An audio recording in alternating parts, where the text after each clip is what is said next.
সবাই বলবে আসলে এটা কি অক্ষর? আচ্ছা আমার সবাই বলো I for igloo। বলো I for igloo। J for jug। তা J for কি হয়? jug। এই না আছে J for কি হয়? সবাই কেন ধরবো? আচ্ছা এই J for কি হয়? আবার J for কি গাড়ি? জিপ। কি গাড়ি? J for কি গাড়ি? জিপ গাড়ি। এই জিপ গাড়ি কারা থাকে বলো তো? তাহলে জে দিয়ে জাগ আবার জে দিয়ে জিপ। ঠিক আছে? হ্যাঁ বুঝতে পেরেছো?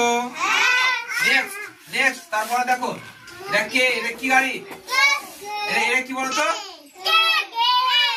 এটা কি বলো তো? K for. বলো K for kite. K for kite.